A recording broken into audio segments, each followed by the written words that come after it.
Bismillahirrahmanirrahim. Alhamdulillahirabbil alamin wa bimasta'in ala umuri dunya waddin. Salatu wassalamu ala asyrafil anbiya wal mursalin wa ala alihi wa sahbihi ajma'in, amma ba'd.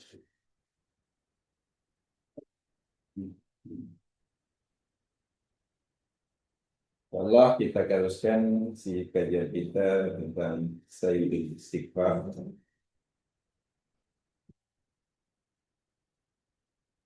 Dan sebelum kita teruskan kajian kita, salah satu rahasia kenapa Sayyidul Istighfar, penghulu istighfar,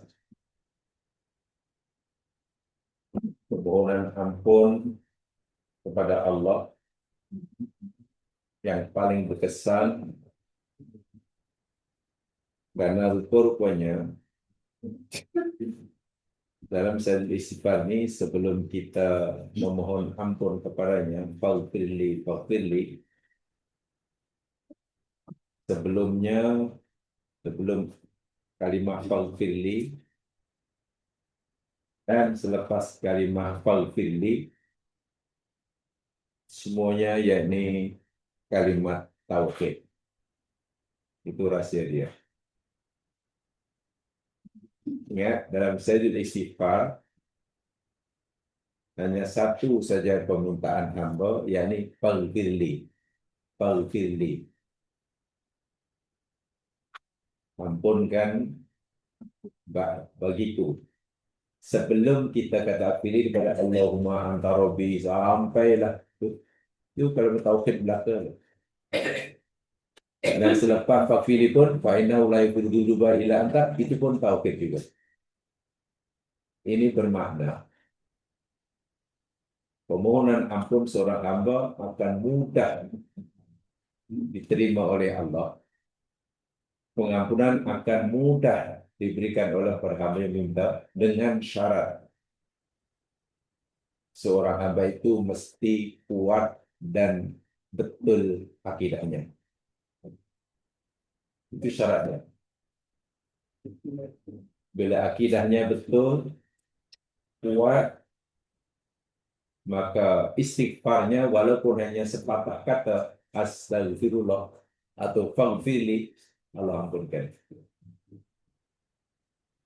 Kita boleh lihat mulai pada Allahumma anta rabbi hinggalah la ilaha illa anta khalaqtani wa ana 'abduka.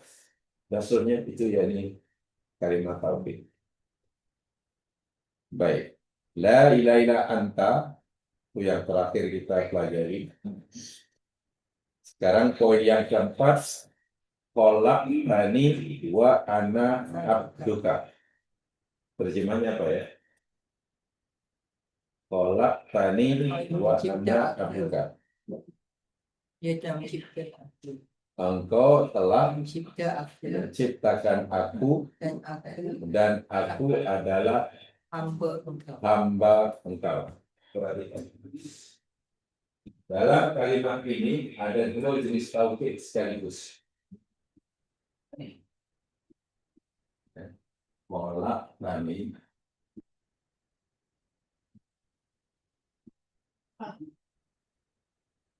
wa ana 'abduka. Yang khalaqtani ini berkaitan dengan tauhid rububiyah. Ana 'abduka ini tauhid uluhiyah.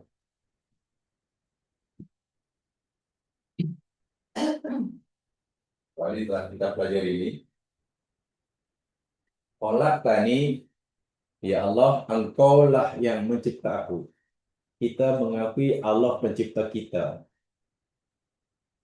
yang menghidupkan kita, yang mematikan kita, yang memberi kita rezeki, yang mentadbir alam semesta. Itu yakni tauhid rububiyah.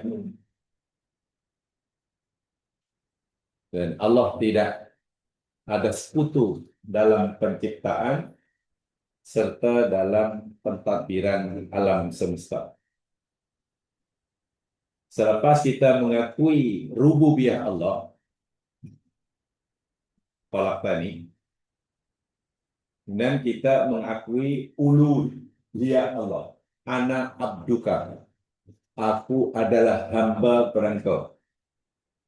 Sehingga apa saja hamba yang akan aku lakukan semata-mata karena engkau, untuk engkau. Ini tauhid uluhiyah. Iyyaka na'budu wa iyyaka nasta'in. Itulah ana abduka.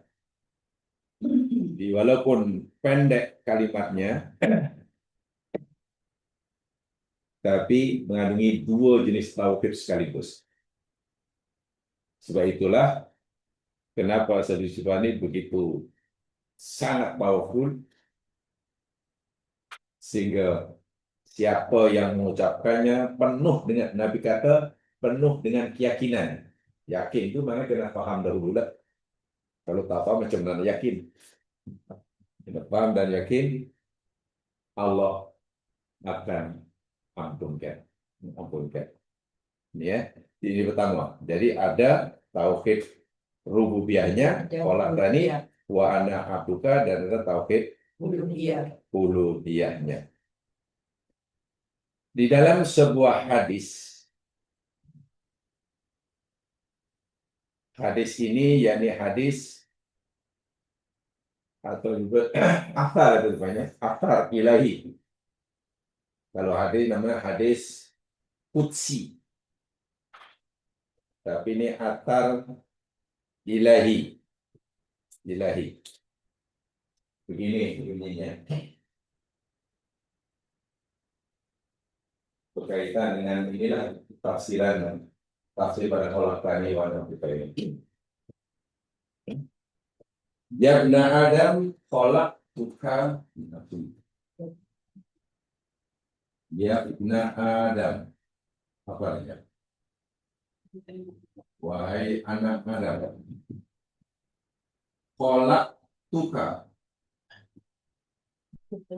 Aku khalaqtuka. Aku telah mencipta engkau Menciptakan engkau li nafsi. bagi diri Nafsi. Untuk bagiku. Diriku. Wa khalaqtu. Dan aku telah ciptakan kulla syai'in. kesemua sesuatu, tiap-tiap sesuatu, tiap-tiap sesuatu, Segala sesuatu apa saja yang sesuatu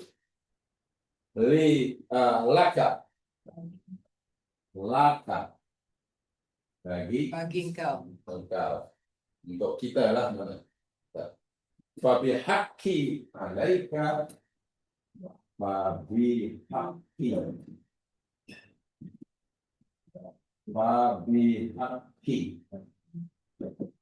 apa ini?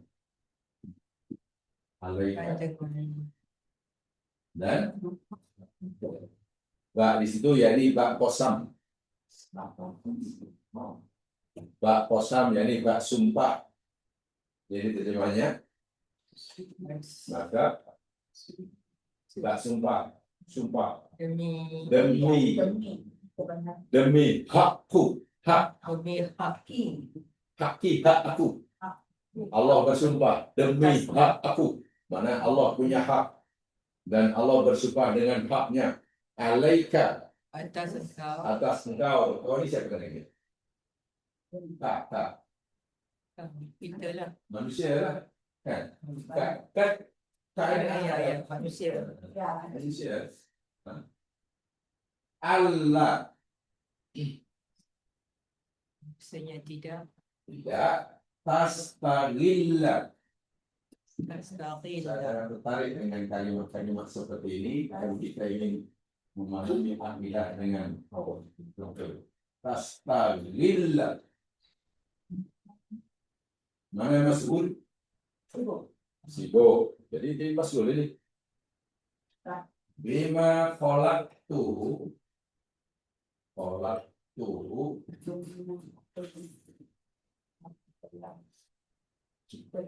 apa yang aku khalaqtuhu Apabila Aku ciptakan dia ciptakan dia laka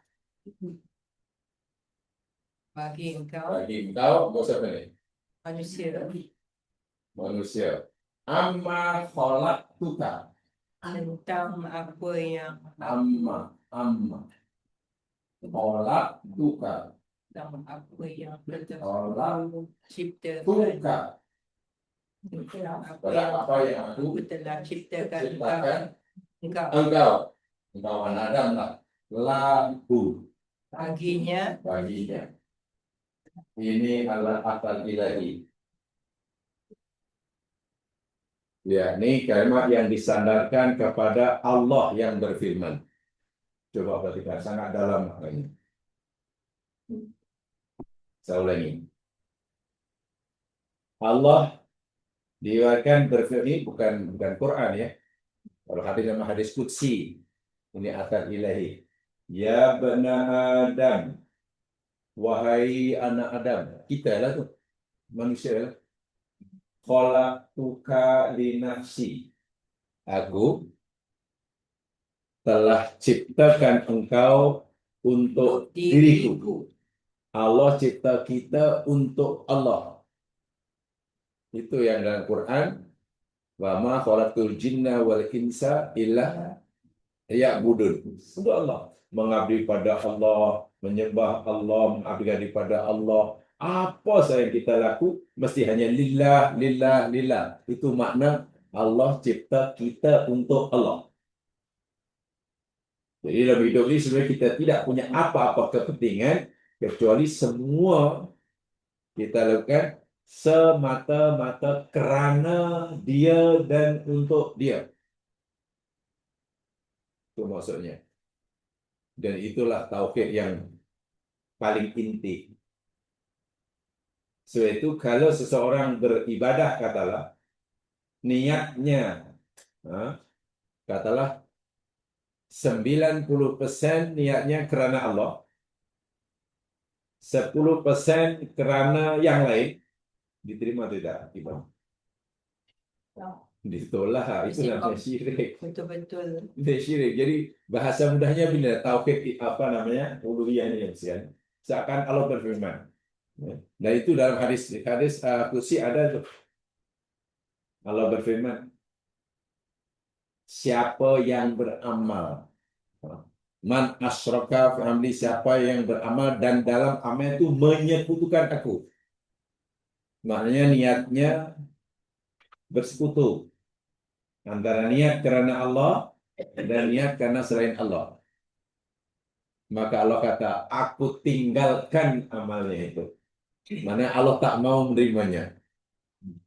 Dalam bahasa mudah, seakan Allah berfirman, wahai hambaku, kalau kamu mau beramal untuk aku, pastikan 100% untuk aku. Kalau hanya 99%, aku tak mau.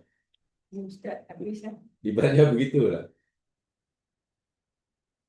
Sebab riak ini, Allah ya Tuhan itu. Jadi tak ada kepentingan. Kecuali kerana Allah. Jadi Allah kata, wahai anak Adam, aku cipta engkau ini untuk aku. aku ciptakan Inna sholati wa nusuki wa mahyaya wa mamati. tidak Nah itulah maksudnya. Khalaqtuka li nafsi. Tapi realiti dia dalam kehidupan tak macam itu. Orang sahur gaduh bukan karena Allah. Karena perut. karena jeris Orang bercakaran karena perut. Orang putus silaturahim karena perut. Sudah, kalau hidup situ lalu di mana la ilaha illallahnya, gitulah maksudnya. Jadi ucapan la ilaha illallah itu yang betul-betul paham dan yakin sehingga dapat mencorakkan kehidupannya. Inna sholati wa nusuki wa maya wa mati, walaupun dah hari-hari diucapkan, mungkin belum diterjemahkan dalam kehidupan sehari-hari. Iyyaka na'budu wa iyyaka nasta'in, walaupun hari-hari dilafaznya, tapi praktikannya belum seperti itu. Hatta kalau kita keluar mencari rezeki pun, hendaknya karena Allah. Apa saja. Karena Allah ini maksudnya, hendaklah dalam melaksanakan satu-satu pekerjaan dan tugasan, Jangan sekali-kali keluar daripada peraturan yang Allah tetapkan. Itu satu. Bila Allah kata ini boleh, ini tak boleh, ya kita ikut itu saja. Kita tidak boleh membolehkan apa yang Allah kata tak boleh. Atau sebaliknya, kita tidak boleh mengharamkan apa yang Allah halalkan. Itu dah lari. Bila Allah cipta kita untuk Allah, inna salati wa nusuki wa mahyaya wa mamati lillahi amin. Lalu bagaimana kedudukan alam semesta? Bumi, langit dan isinya, siang malam, tumbuh-tumbuhan, hujan, lautan. Wa khalaqtu kulla syai'in laka. Masya Allah. Apa itu? Dan aku telah ciptakan segala sesuatu. Bumi, langit dan isinya termasuk isinya lah binatang ke apa ke padi ke durian ke, semua aku cipta untuk kamu. Kita dicipta untuk Allah. Segala sesuatu selain kita dicipta oleh Allah untuk kita. Tak senang macam mana? Malaikat dicipta oleh Allah, itu artinya berkhidmat untuk siapa itu? Berkhidmat untuk siapa? Malaikat. Mereka Ibarat malaikat ini pekerja lah. Dia bekerja untuk siapa? Untuk kita. sekitar Iya. Kan malaikat yang menjaga kita, yang garus. Iya. Quran diturunkan untuk siapa tuh? Untuk kita. Hujan diturunkan, matahari diterbitkan, bumi dirotasikan, siang jadi malam, malam jadi siang, tumbuh-tumbuhan ditumbuhkan, binatang ternakan diciptakan, semua untuk kita. Bermakna kita tidak perlu khawatir karena segala sesuatu Allah cipta untuk kita. Tapi kita ingat, kita dicipta untuk Allah. Inna sholati tadi. Jadi seakan-akan beginilah, wahai hambaku, sudahlah kamu hidup ini hanya patuh pada aku saja. Kamu tak perlu fikir keperluan kamu. Apa yang kamu perlukan dalam hidup, rezeki kamu, aku yang tanggung. Kamu tak perlu risau yang itu. Yang perlu kamu risaukan, yakni kolak bukan lunasi. Jadi yang patut kita risaukan, sama ada kita telah menjadi hamba Allah yang sejati, bukan risau tentang apa nanti kita nak dapat. Hidup mati, kesehatan, apa itu semua dah Allah dah tanda dah yang menambah. Allah mencipta kita dan Allah telah penuhi segala keperluan. Nah, di sini mana Allah bersumpah, wa bihaqqi alaika, maka demi hak aku. Ini sumpah Allah nih. Allah punya hak dan Allah bersumpah dengan haknya. Apa hak Allah? Apa hak Allah? Kalau Allah ada hak, maknanya anak Adam ada punya punya kewajiban, betul ya? Allah ada hak, mana juga anak Adam ada tanggung jawab, ada kewajiban. Pertanyaan, apa hak Allah?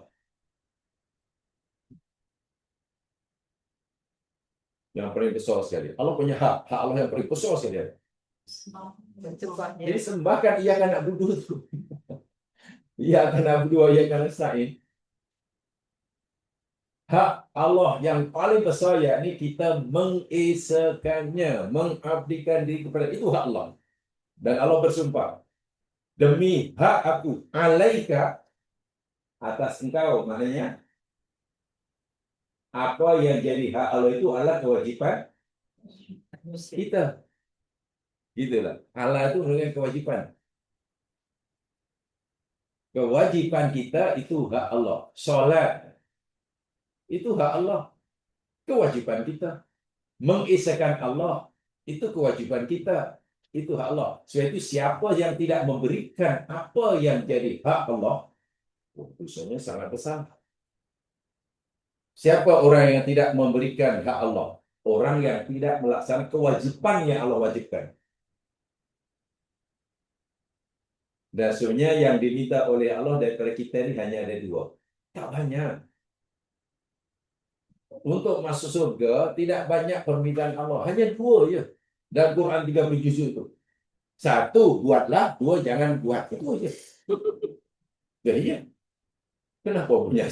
Besar. Satu, buatlah. Permintaan Tidak Allah yang pertama. Yang kedua, jangan buat. Dah. Nah, yang banyak kadang orang berikan contoh. Ya, contoh boleh macam-macam lah. Tapi hanya katalah, solatlah, zakatlah, baktilah pada mak bapak. Isakan aku. Bercakaplah jujur, sabarlah. Itu kan perintah. Jadi mana itu, buatlah. Dan yang satu, jangan menghina orang, jangan mencuri, jangan mabuk, jangan menderhaka pada orang tua. Itu jangan buat. Itu kewajiban yang Allah bebankan pada kita. Kita wajib melakukannya. Bila kita wajib telah melakukannya, maka kita akan memberikan apa yang jadi hak Allah. Karena hak Allah itu yakni hak untuk dipatuhi oleh kita, disembah oleh kita. Itu satu. Kemudian Allah ingatkan, Allah tastahilla bima khalaqtuhu laka. Allah tastahilla apa nih? Demi hak aku ke atas kamu, wahai anak Adam, Allah tastaghilla bima khalaqtuhu laka. Janganlah engkau menyibukkan diri engkau dengan apa yang aku ciptakannya untuk engkau. Mana bahasa apa ini?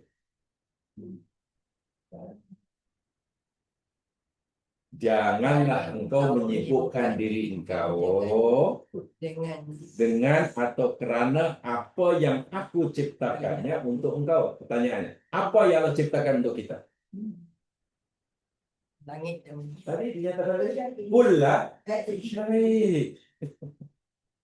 Pula syai itulah yang Allah ciptakan untuk kita. Jangan kita terlalu risau kepada apa yang Allah ciptakan untuk kita sehingga kita mengabaikan, kita meninggalkan kewajiban kita kepada murka sungguh kalau Allah tidak beritahu. Kenapa kamu begitu sibuk sangat memikirkan sesuatu yang aku dah berikan jadi jaminan buat kamu? Bumi langit di sini aku jamin hanya untuk kamu. Kenapa kamu risau sangat sehingga kamu mengabaikan hak aku? Oh, itu luar biasa dosanya.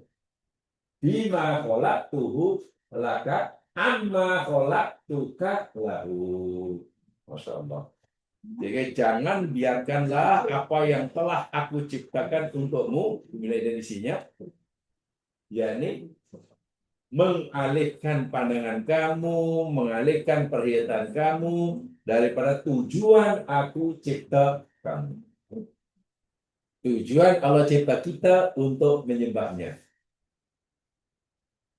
Dan jangan sampai perhatian kamu menjual Allah ini berpaling. Karena terganggu oleh kerisauan kamu terhadap apa yang aku telah ciptakan. Ini dalam sekali ini. Maksudnya, karena ini kaitannya al-ihsan. Ini termasuk al-ihsan, ini termasuk tasfiyatun nafsi, bahkan dikatakan ini termasuklah aspek apa namanya tasawuf. Jadi pemahamannya kena agak berhati-hati. Kena berhati-hati. Ini hakikat itu dan itulah terjemahan daripada tauhid, rububiyah dan uluhiyah.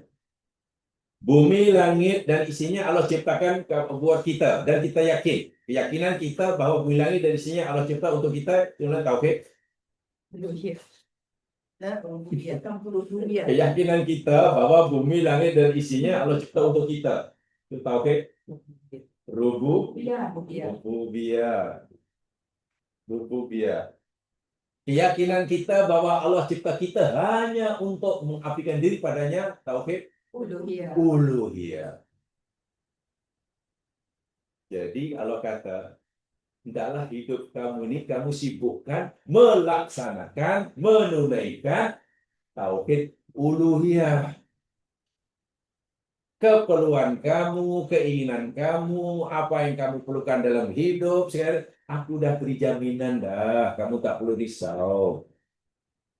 Bumi, langit, dan siang aku cipta untuk kamu, bukan untuk malaikat. Malaikat tak ingin lah. Malaikat ingin punya dusun durian banyak-banyak. Jin pun tak minat. Jin tak minat, tak merebut kilang kereta.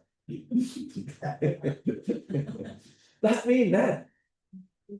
Oh, jika jin berebut punya, ada satu lombong emas dan perak. Tak minat tanya jin. Wah, apa minat? Itu hanya untuk keperluan manusia. Dan memang Allah berikan untuk kita. Allah hanya suruh ambil manfaatkan. Tak perlu risau karena pasti tak akan yang merebut, tak ada siapa yang merebutnya. Jadi bila kita sudah yakin bahwa bila disayang untuk kita, hilang kerisauan tentang keperluan hidup. Bila kita sudah hilang kerisauan, tujuan hidup hanya satu. Macam mana nak jadi hamba Allah yang baik? Macam mana nak merasakan tauhid uluhiyah yang sempurna? Itu Allah kata, janganlah kamu menyibukkan diri kamu memikirkan apa namanya sesuatu yang aku dah ciptakan buat kamu, sehingga kamu mengabaikan tujuan aku cipta kamu. Tujuan Allah cipta kita, mengabaikan. Dasar yang paling mudah, kamu jangan terlalu risau tentang rububiyah aku. Aku dah bagi dah. Karena bila kamu terlalu risau tentang rububiyah aku, ya nanti kamu gagal untuk memberikan hak uluhiyah. Inilah tauhid rububiyah dan uluhiyah. Disimpulkan dalam kalimat pendek saja. Kolak tani wa ana abduka. Banyak orang feel, Ustaz. Ya. Banyak orang Ya, kita mesti berusaha. Kita tidak perlu risau dengan pasti kita hendaklah wajib begitu sebelum kita jumpa Allah. Ingat ya, jamaah sekalian, memahami ayat seperti ini dan mengamalkannya itu yakni kewajiban yang bersifat saksiyah, fardiyah, individual, perseorangan. Allah tidak wajibkan ini secara kolektif, bukan. Tapi secara individu, masing-masing. Bukan secara kolektif. Artinya kalau kita sudah berjaya, ya sudah walaupun orang lain. Ini bukan bersifat kolektif. Ada kewajiban yang Allah wajibkan pada hamba-Nya ini, ada yang bersifat individu, individual, dan ada bersifat kolektif. Contoh yang kolektif umpamanya, ya, menegakkan keadilan. Itu bersifat kolektif. Ya. Tak boleh seorang-seorang menegakkan keadilan. Sholat itu kewajiban kolektif atau individu? individu. Individu, betul? Mana kita kena masing-masing kan? Orang yang tak sholat itu urusan dia. Kewajiban kita hanya ingatkan. Yang penting kita sudah sholat dan berusaha untuk betul. Berjaya itu. Jangan ada orang yang tak sholat. Jadi kalau aku tak sholat pun ada kawan. Gitu. Baca Quran, perintah baca Quran itu perintah yang Allah berikan pada individu atau Individu. kolektif? Baca Quran. Individu. Betul. Tapi ada kadang orang memahami baca Quran ini ibadah kolektif. Di tempat saya dah tegur tapi masih dibuat-buat. Ini sempena hari Arafah, sempena 1 Muharram ke, sempena apalah 10 Muharram ke, sempena Safar ke, sempena Ramadan ke, kita dalam melakukan majlis khatam perdana. Tak jadi masalah khatam perdana, tapi caranya tahu tak cara? Jadi ambil nama, nama 60 orang ke, 90 orang ke, macam inilah. Jadi kalau nama katalah ada 90 orang, dibagi. Kan Quran ada 30 juzuk. 30 juzuk dibagi 90 orang. Makna satu juz 3 orang kan? Jadi satu juz 3 orang, kalau satu juz 3 orang, mana seorang dapat 3 muka surat kan? 3 helai lah. Jadi tak apalah Puan baca 3 helai pertama. Puan nanti gua gini. Sentak baca Al-Quran 3 helai itu berapa minit biasanya? 3 helai. Bukan 3 muka surat, 3 helai. Ya paling-paling ya 5 minit lah, kalau slow-slow pun 5 menit. Oh, sudah selesai, dia pun selesai. Serentak pula bacanya. Sana baca, sini baca, sini baca. Pasal orang lain. Jadi hanya perlu masa mungkin 1 jam. Alhamdulillah hatam. Kemudian buat majlis hatam Quran perdana. Maksudnya bila orang tu hatam Quran? Kita baru dikira hatam Quran bila kita sendiri yang membaca daripada Al-Fatihah hingga bukan gotong royong. Itulah yang saya katakan ibadah yang sifatnya individual dianggap kolektif.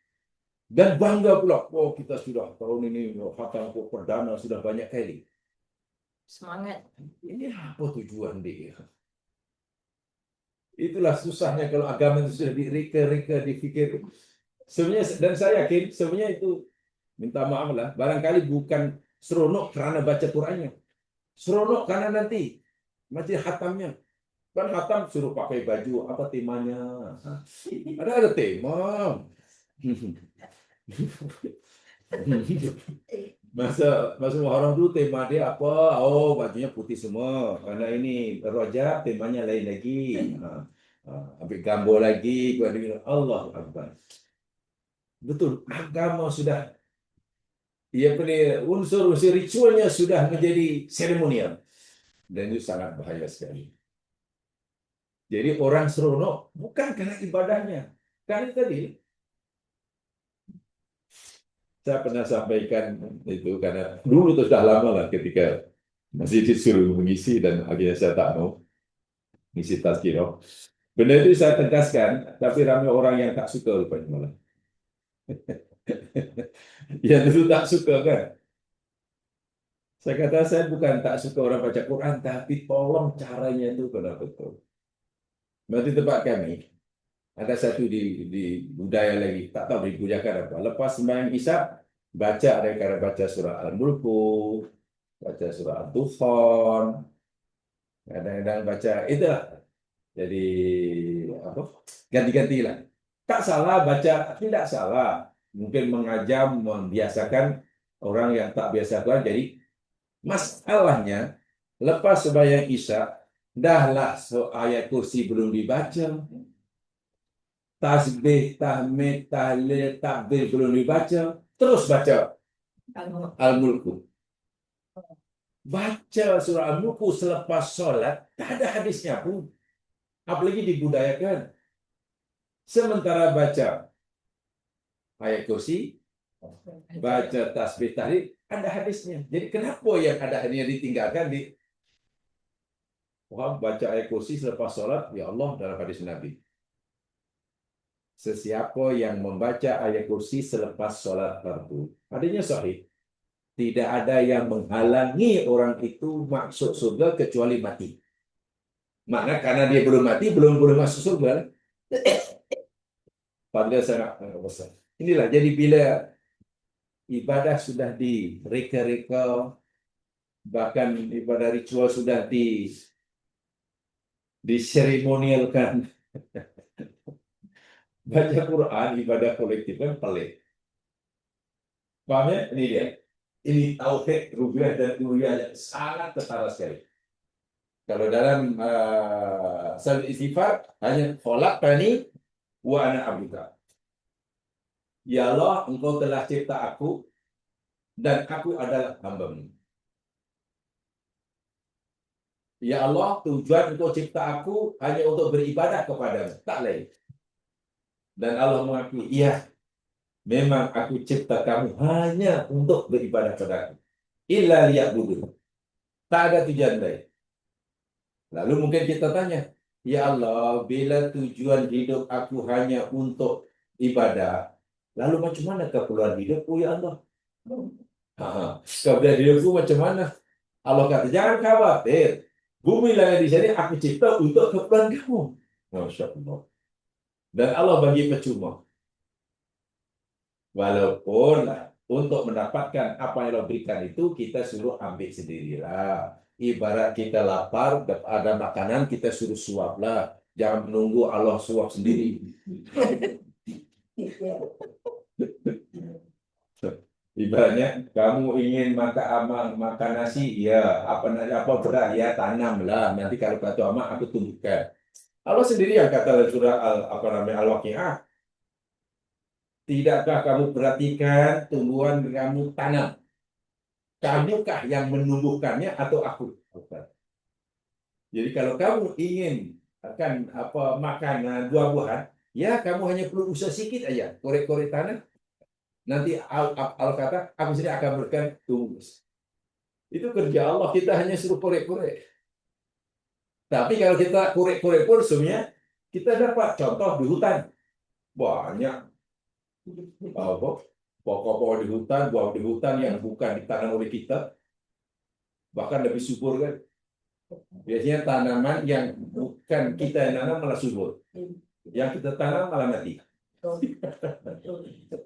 Semak samun itu, ya Allah, tiap bulan kalau tadi potong. Tapi rumput yang ditanam sebelah rumah, kalau tak jaga malah mati. Inilah akhirnya tauhid yang subhanallah. Jadi seorang ini Allah panggil anak Adam. Anak Adam, kamu kena tahu, aku cipta kamu ini tak ada tujuan lain kecuali hanya untuk beribadah pada aku. Itu saja. Setelah itu pastikan apa yang kamu lakukan, apa yang kamu tinggalkan, rasa takut kamu, rasa harap kamu, rasa cinta kamu hanya kerana aku dan untuk aku. Inna sholati wa nusuki wa mahyaya wa mamati lillahi rabbil alamin. Aku perintahkan itu kerana segala keperluan kamu di dunia untuk melaksanakan sholat, untuk boleh buat haji, aku dah sediakan. Karena segala sesuatu aku cipta untuk kamu, bukan untuk jin, bukan untuk lembu. Bahkan lembu itu, walaupun lembu itu perlu rumput, lembu itu Allah cipta untuk kita. Jadi pelik sungguh kalau ada orang manusia sembah lembu. Lembu Allah cipta untuk kita. Kita malah sembah lembu. Batu Allah cipta untuk kita. Tidak ada benda di alam semesta yang Allah ciptakan melainkan untuk kepentingan kita. Yaitu kalau orang menyembah ciptaan Allah, makna telah merendahkan darjahnya di hadapan sembah batu, sembah matahari, sembah pokok. Sehingga Allah bersumpah, demi hak aku. Jadi hak aku untuk kamu sembah. Kewajiban atas kamu menyembah aku. Jangan sekali-kali dirimu kamu sibukkan memikirkan tentang sesuatu yang aku dah cipta untuk kepentingan kamu, sehingga kamu melalaikan, melengahkan tujuan aku mencipta kamu. Di dalam atar yang lain, lebih pendek, bunyinya begini. Ini saya kutip jam sekian daripada kitab Bariqatum Mahmudiyah dalam syarah Thariqatul Madhab Wasi'ah Nubuwah fi Sirati Ahmadiyah dikarang oleh Muhammad bin Mustafa bin Utsman Abu Sa'id Al-Khadimi Al-Hanafi. Walaupun sebagian ulama mengatakan bahwa asar ini tidak kuat, artinya tidak kuat, sebagian ulama menilainya tak kuat. Bukan palsu, tidak kuat. Tetapi makna yang terkandung dari semua ulama mengatakan sahih. Maknanya sahih. Maksudnya sahih. Tetapi asalnya dari segi sanad tidak kuat. Itu biar diterima oleh ulama-ulama hadis. Ya. Sanadnya tidak kuat tapi maknanya sahih. Itu diterima. Ustaz, kalau tak ada siapa explain tu, kita rasa macam tak benda je. Maksudnya tu kita mesti tahu. Kan? Kalau tidak, ya ada yang mungkin ini. Yang lebih dekat lagi ya. Lebih singkat. Tak, maksudnya lebih kurang sama. Khalaqtuka li nafsi fala tal'ab. Coba apa?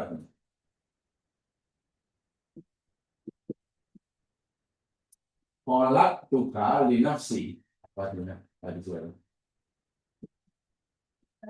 Aku Aku dah cipta kau ciptakan engkau. Ini kata Allah. Li nafsi bagiku. untuk diriku. Untuk menyembah namanya. Sebab itu Allah kata fala tal'ab. Jangan Fala tal'ab. janganlah Jangan kau engkau main. laiba ya lagu. Jangan main-main. Anak Adam, aku cipta kamu ini untuk menyembah aku. Sebab itu bab ibadah, bab mengabdikan diri, bab patuh jangan main-main. Itu loh, keras tuh, jangan main-main. Kemudian watakafaltu biristika. Watakafaltu. Watakafaltu. Mana takafala? Mana kafala?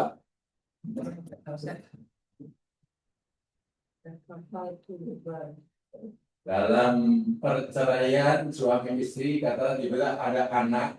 Nah, meninggalkan anak, biasanya orang suami istri akan berebut tentang kafalah anak. Penjagaan, menjaga perlindungan, jaminan. Kalau dalam hutang piutang, nak cari pinjaman ke bank. Bank tak percaya, tengok kemampuan ini mampu bayar atau tidak. Kalau dia mau bank ini memberi pinjaman juga, perlu cari apa namanya? Cari B kan? B itu apa namanya? Penjamin, garantor kan? Nah, garantor itu sudah bahasa pakai kafalah. Kafalah itu garantor itu. Nah, jadi kalau kata apa nih? Wata kafal itu beristika. Dan aku telah menjamin. Aku telah menjadi garantor. Aku telah memberi garansi bagi rezeki engkau.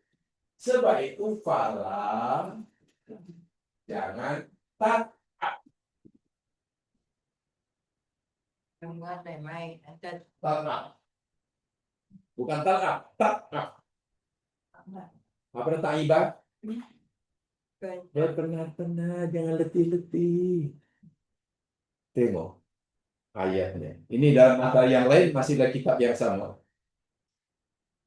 Allah memberitahu pada kita anak Adam, hai anak Adam, khalaqtuka li nafsi. Aku cipta engkau ini untuk diriku, menyembah aku, melaksanakan iyyaka na'budu wa iyyaka nasta'in. Menzahirkan maksud inna sholati wa nusuki wa mahya wa mamati lillah. Ya. Sebab itu fala ta'at. Bab menyembah aku, bab patuh pada aku, bab menjalin kehidupan karena aku, bab melaksanakan iyyaka na'budu. Jangan main-main. Keras tuh. Patuh pada aku, patuh pada hukum aku. Bila aku suruh kamu mesti buat, bila aku larang kamu mesti tinggal. Jangan main-main. Walaupun suruhan Allah kadang-kadang akal kita tak mampu nak memikirkannya. Oke, kalau Allah larang kita makan bangkai, itu agaknya senang atau mudah kita patuh. Senang. Jika Allah kata jangan makan bangkai ayam, Senang. kenapa senang? Kita ayam kamu. Karena larangan Allah sesuai dengan apa? Akal kita boleh menerima kan? Maknanya kita paham.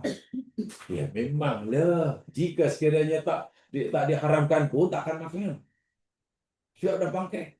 Tiba-tiba Allah haramkan. Jadi bila larangan Allah, perintah Allah sesuai dengan kehendak kita, senang kita melakukan. Pasti kita tak main-main. Jika perintah Allah dan larangan Allah Sesuai sesuai dengan kehendak kita. kemauan kita nasihat. Orang tua nak apa kasat sayangilah anak-anakmu. Ya pastilah tanpa disuruh pun sayangi. Sayangilah orang tuamu. Tetapi masalah begini, jika perintah Allah atau larangan Allah bercanggah, bertentangan dengan kemauan kita, dengan pikiran kita, Susah. itu hal yang mudah ke senang? Susah. Susah kan? Susah. Tapi Allah kata, jangan main-main. Jangan hanya karena perintahku tidak selari, tidak sama dengan kemauan kamu, lalu kamu abaikan. Jangan main-main. Ini perintahku. Kamu mesti abaikan selera kamu. Kamu mesti ikuti perintahku. Contoh, jika Allah suruh kita ya miskin berkorban, lagulah kita mampu, yakni dengan seekor kambing. Jangan seekor unta, seekor kambing je lah yang minimum. Itu agak nak lakukan itu berat atau ringan. Korban seekor kambing. Senang je. Senang kan? Nah, lagi pula, mungkin dah lama tak makan daging kambing. Bila Allah suruh kita sembelih seekor kambing sempena akikah anak atau cucu, berat ataupun senang? Senang. Senang, apalagi akikah, apalagi boleh dimasak apalagi dimakan satu keluarga asal habis, tak ada masalah. Tapi bila perintah Allah itu kepada Ibrahim, sembelih anak kamu, ayah,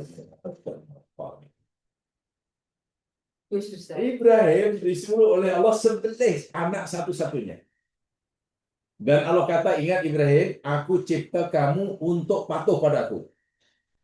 Apa yang aku suruh, kamu kena buat. Apa yang aku larang, kamu tinggal. Nah, sekarang perintah aku, sembelih anak kamu satu-satunya Ismail. Jangan main-main. Nah, kalau kita diuji macam ini, mungkin kita baru, iya, macam mana. Pasti goyah iman seseorang, pasti. Ya. Itu baru disuruh sembelih apa disuruh sembelih anak mentok. Ini karena sekarang bukan itu. Kan disuruh yang ala remeh-temeh aja, yang ringan aja. Tapi Ibrahim orang yang sangat kuat imannya sehingga mendapatkan khalilullah. Sehingga walaupun perintah Allah itu bercanggah dengan keinginannya, bercanggah dengan logik akalnya, bercanggah dengan apa yang dilihat oleh kaumnya, Ibrahim ingat Allah cipta dia hanya untuk menyembah. Dan Allah kata, taat, jangan main-main. Tak perlu banyak fikir sana, fikir sini. Apa minta pendapat sana, sudah buat saja.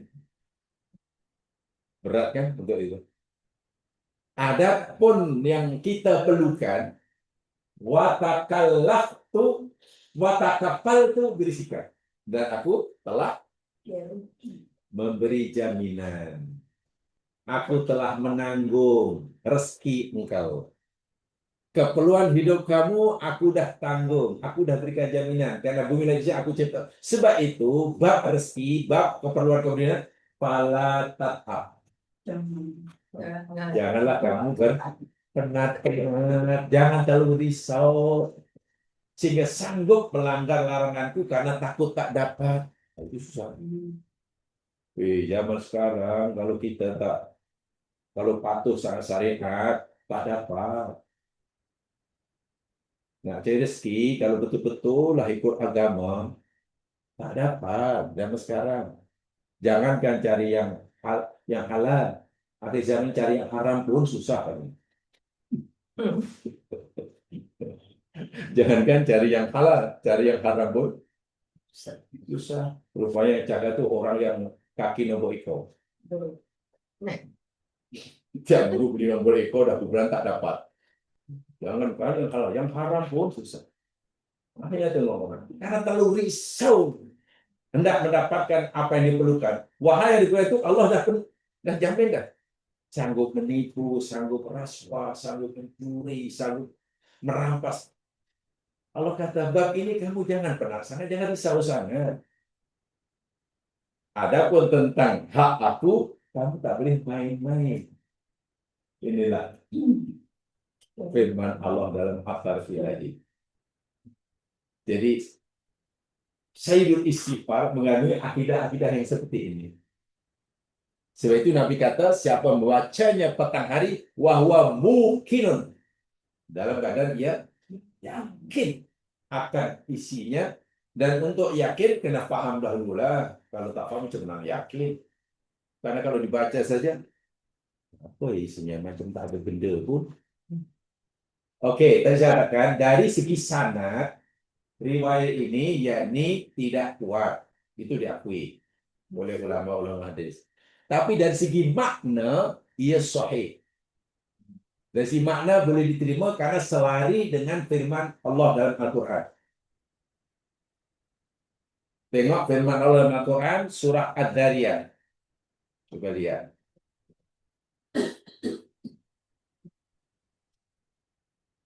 Surah Ad-Dariyat, surah 50.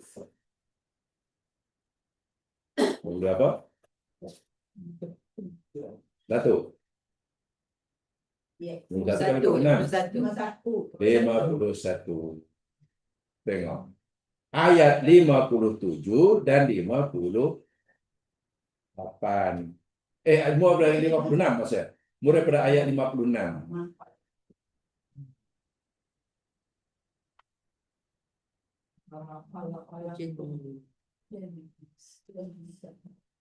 Mana? Wa ma khalaqtul jinna wal insa illa liya'budun. Apa artinya? Tidaklah aku ciptakan jin dan manusia kecuali supaya mereka menyembahku. Kalau itu menyembah Allah itu adalah tujuan penciptaan kita. Sama dengan ini. Aku cipta kamu untuk aku, kata. Itu maknanya sahih itu karena selain dengan Quran ini. Allah tidak cipta kita kecuali hanya untuk menyembah Allah. Linafsi. Maksud kata Allah. Sekarang bagaimana keperluan hidup kita? Mungkin orang akan kata, ya Allah, kalau aku sembah hidupku hanya untuk Engkau, mana nanti keperluan aku dunia terjejas lah. Macam mana makan minum aku? Allah jawab dalam ayat 57. Ma uridu minhum min rizqin. Apa artinya? Aku tidak menghendaki dari mereka rezeki sedikit pun. Aku tak minta pada mereka rezeki. Wa ma uridu ayyuhimuni.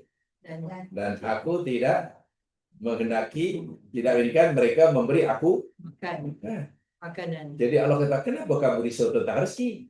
Sedangkan aku tak minta kamu rezeki. Kenapa kamu takut tak makan untuk berada pada aku? Sedangkan aku tak suruh kamu bagi aku makan. Rezeki kamu dan makanan yang kamu nak perlukan, innallaha huwar razzaqu dzul quwwatil matin. Sesungguhnya Allah itu dialah yang maha memberi rezeki dan dia zat yang mempunyai kekuatan yang kokoh. Jadi makna asar ini walaupun tak kuat dari segi sanad, maknanya sahih. Allah cipta kita untuk Allah, sementara kalau keperluan kita Allah telah jamin. Ini ayatnya, sadar ayat Qurannya.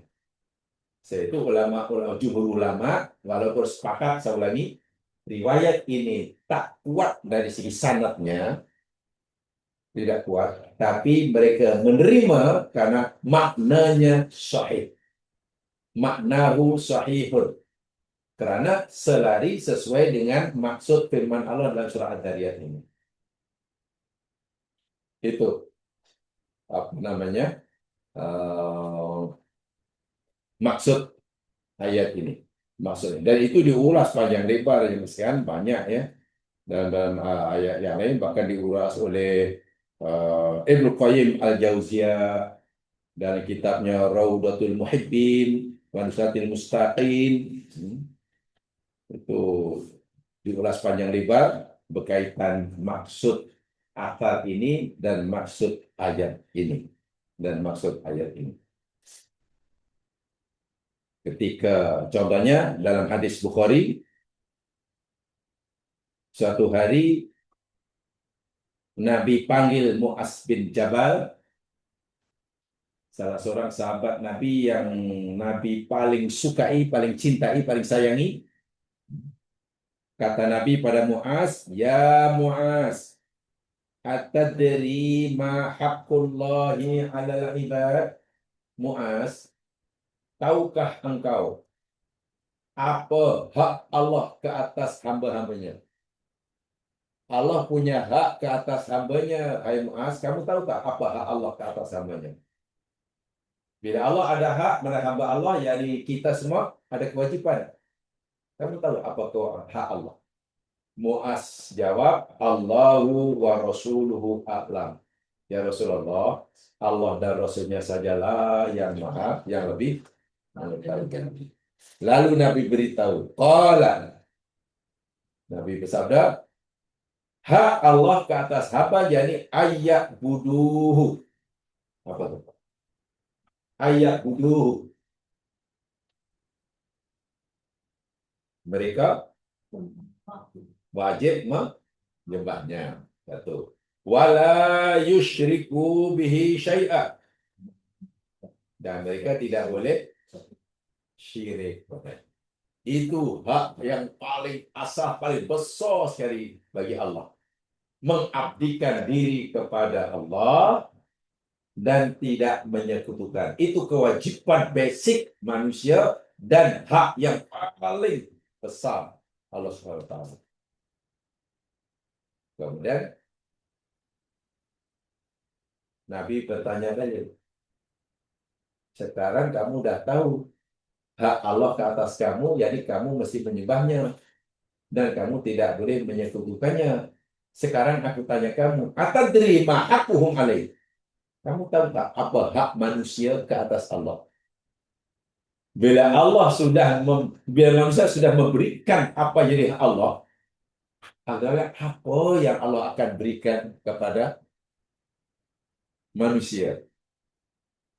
Kan kita telah memberikan apa jadi hak Allah, maka Allah pun akan memberikan pada kita apa akan jadi hak kita, kan? Dalam bahasa mudahnya, kita sudah yang kehidupan menjalankan apa yang Allah suruh, patuh pada Allah. Lalu apa balasan Allah buat kita? Apa manfaatnya? Sedangkan ibadah kita tidak memberi apa-apa manfaat bagi Allah. Betul, menyembah itu hak Allah. Ibadah itu hak Allah. Mengisahkan dan tidak itu hak Allah. Tapi sebenarnya Allah tidak mendapat apa-apa manfaat. Seluruh manusia menyembahnya, mengisahkannya, tidak mengisahkannya, Allah tidak bertambah kuasanya. Ya, Allah tidak bertambah sifat terpujinya. Seluruh manusia katalah macam Fir'aun. Semua orang macam Fir'aun katalah. Allah tidak akan kurang sedikit pun kuasanya. Allah tidak akan kurang sedikit pun kemuliaannya.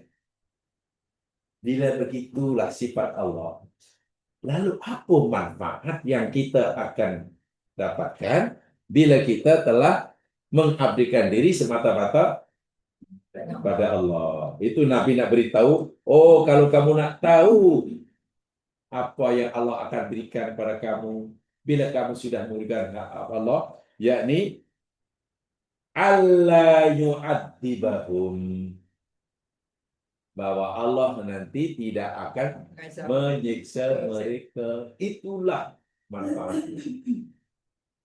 Jadi manfaat ibadah itu bukan untuk Allah. Manfaat patuh pada Allah itu bukan untuk Allah. Allah tidak perlukan ibadah kita. Kebaikan hamba tidak memberi manfaat bagi Allah. Kejahatan hamba tidak membatalkan Allah. Tapi manfaat ibadah kita itu kembalinya pada kita. Berupa Allah tidak akan siksa kita. Allah merdekakan kita dari neraka. Itulah manfaat ibadah. Bila Allah tidak siksa kita dan merdeka dari neraka, ya masuk surga. Dan masuk surga itu nama Allah. Itulah manfaat ibadah. Jadi yang dapat manfaat jadi kita, bukan Allah. Sebab itu orang yang menggunakan amal ibadah sebagai apa ya? Sebagai benda untuk tawar menawar dengan Allah itu dosa, tak boleh. Kalau kita buat baik pada orang, tolong pada orang, pernah menolong orang, karena kita senang orang itu susah. Suatu hari kita susah dan orang yang dahulu kita tolong karena susah sekarang sudah senang. Kita jumpa dia minta tolong, boleh tak kita mengingatkan apa yang kita pernah buat dahulu?